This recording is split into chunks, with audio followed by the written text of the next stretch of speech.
This is Barry Zalma on insurance. I am an attorney who has retired from the active practice of law. I now spend my time acting as an insurance claims consultant, an insurance claims expert witness, an author, and producers of these videos. Today it's time to talk about claims personnel. Those people who are required by insurance companies to meet with and fulfill the promises made by the insurance policy. The claims adjuster is the contact between the insured and the insurer. Whether called an adjuster, a claims representative, a special agent, or whatever name he is given or she is given, they are adjusters. And they can be an employee of the insurer or an independent contractor retained by the insurer to investigate and adjust insurance claims on its behalf. The adjuster is a person charged with investigating a claim to fulfill the promises made by the policy of insurance and establish whether the company is responsible and liable to the insured or a claimant, and to what extent. The investigation can include interviews of the parties involved, property inspections, reviewing hospital records or police reports. Once the adjuster is assigned to deal with a first-party property claim, the adjuster must explain to the insured the coverages available to the insured under the policy, the duties of the insured after a loss, because insureds have duties as do the insurance companies. Those duties include to protect the property from further loss. If a crime has occurred, to report the loss to the appropriate police agency, to present documents that support the amount of the loss, to provide assistance and cooperation to the insurer so it can complete its investigation, to appear and testify at examination under oath if the insurance company requires it, and to present a sworn statement in proof of loss, or at least proof to the insurer about the extent of the loss. That proof can be under oath, as required by some policies.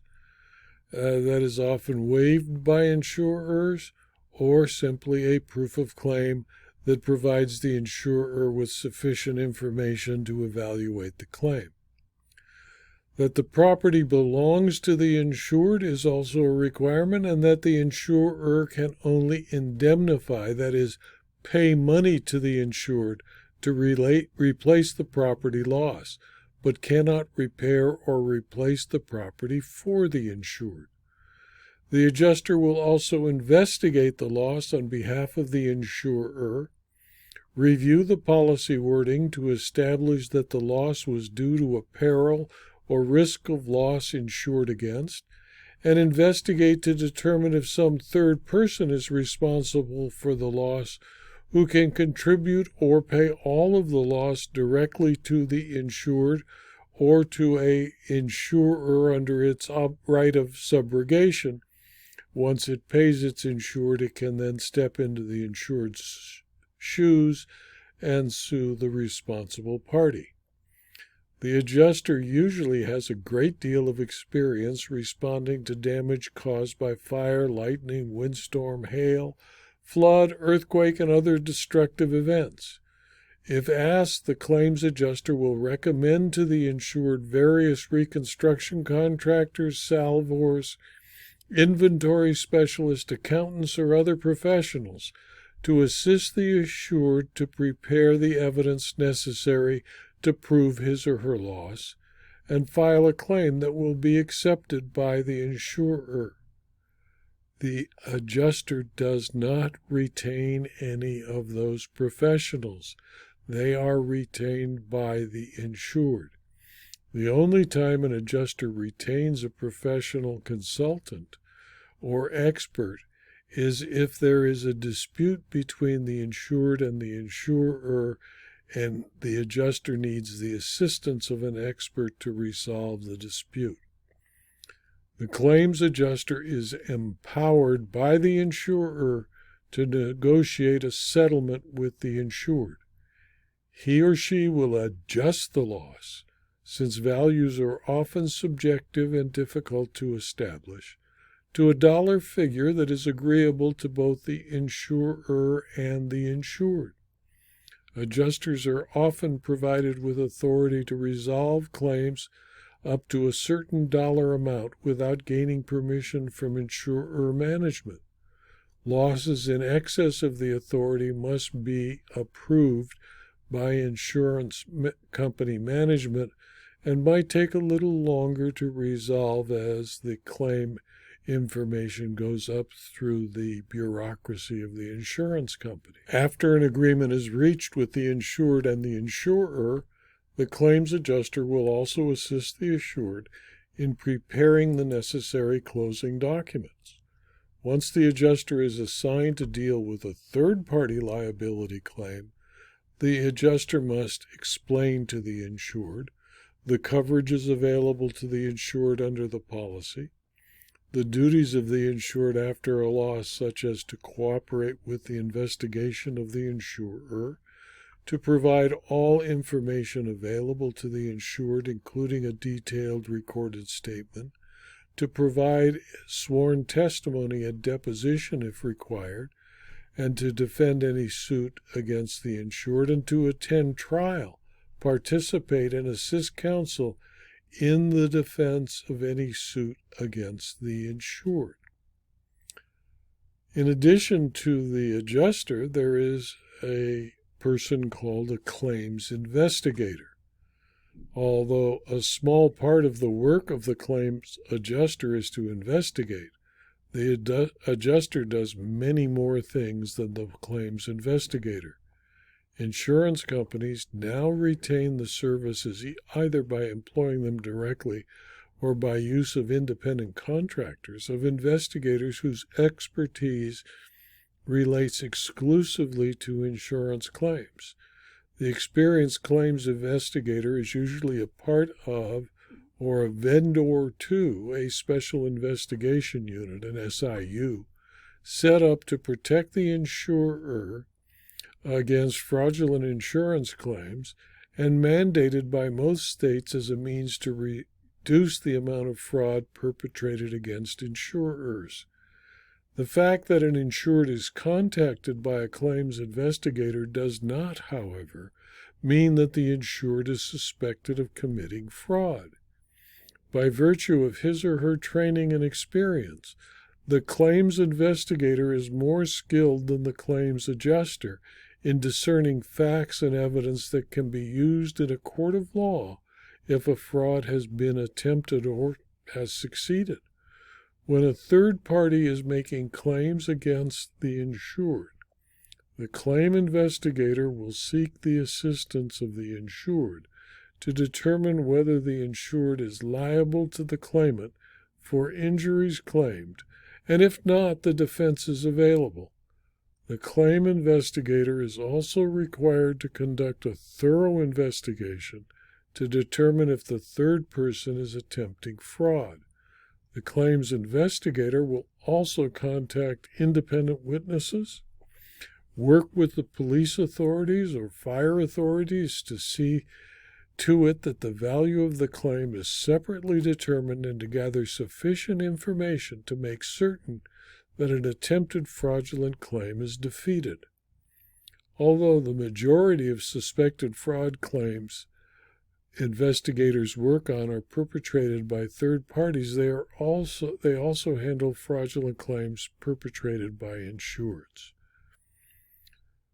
The claims supervisor or claims manager is someone who presents and protects the insured and the company and supervises the work of the claims adjuster and the claims investigator.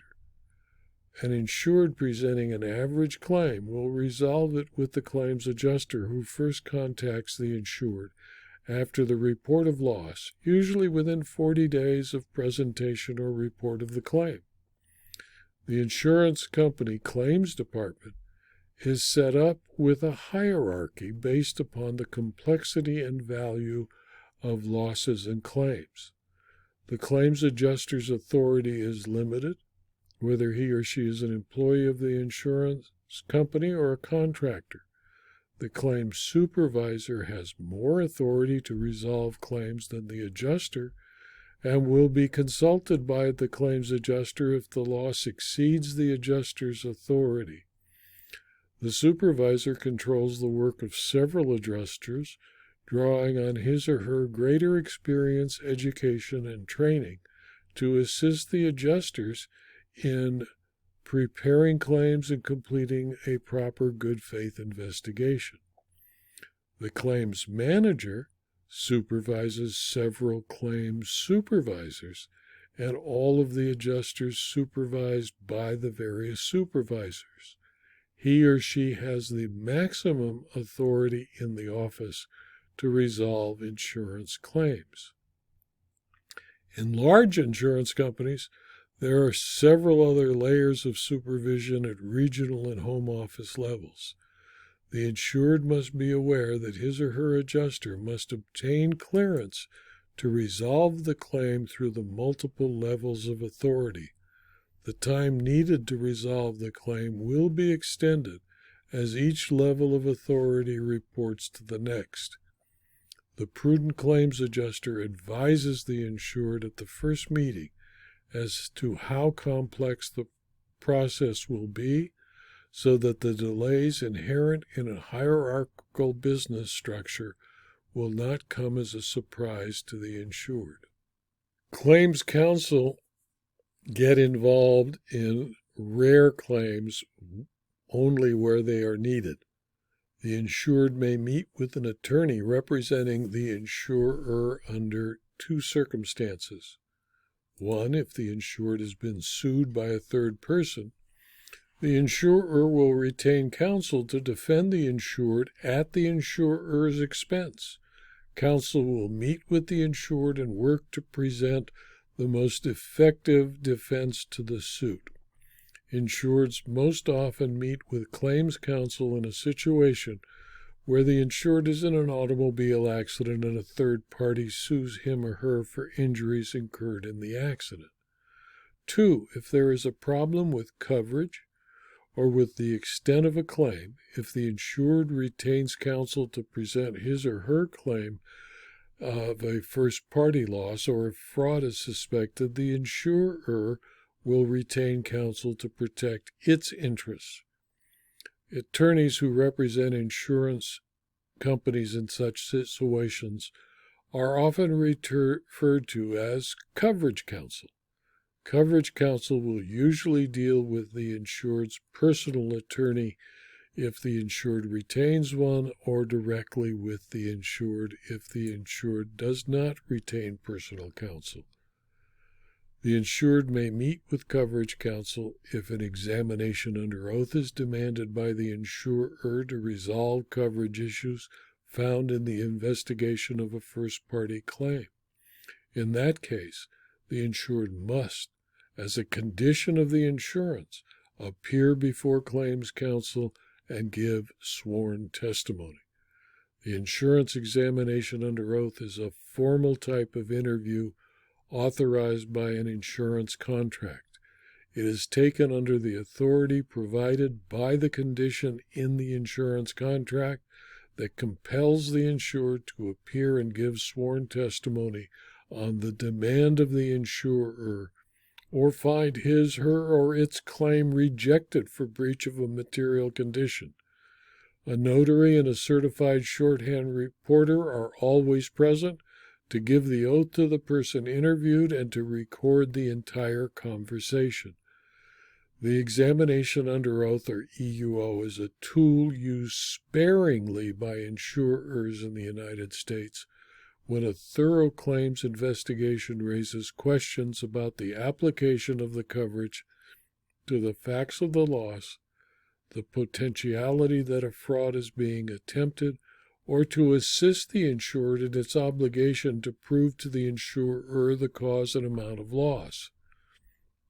Although rarely used, the EUO is an important tool needed by insurers when there is a question of coverage. The adjuster, the independent adjuster, the Special Investigation Unit investigator, the independent insurance adjuster, and in complex cases, the attorney retained to represent the insurer questions the person interviewed in a manner similar to a deposition in a legal proceeding. Because of the formality of the proceeding, it includes an oath and the presence of a certified shorthand reporter. The task of establishing rapport with the person interviewed so that relevant information may be obtained from the insured is more difficult than in an informal interview conducted by an adjuster. Unlike legal proceedings where questions are limited to those seeking a yes or no or brief answer, the EUO seeks narrative responses from the person questioned. Often, however, the purpose of the EUO is not to stop fraud, but to allow an insured the opportunity to prove his or her claim of loss in cases where evidence has been destroyed by a casualty or is otherwise unavailable. This video was adapted from my book, Insurance Claims, 2nd edition, volume 101, and is available both as a Kindle book and as a paperback from Amazon.com or through the Insurance Claims Library at my website, Zalma.com. If you found this video useful or informative to you in your profession, please convey it to your colleagues and sign up as a subscriber to my blog so that you can receive information concerning new videos and new blog posts. Thank you again for your attention.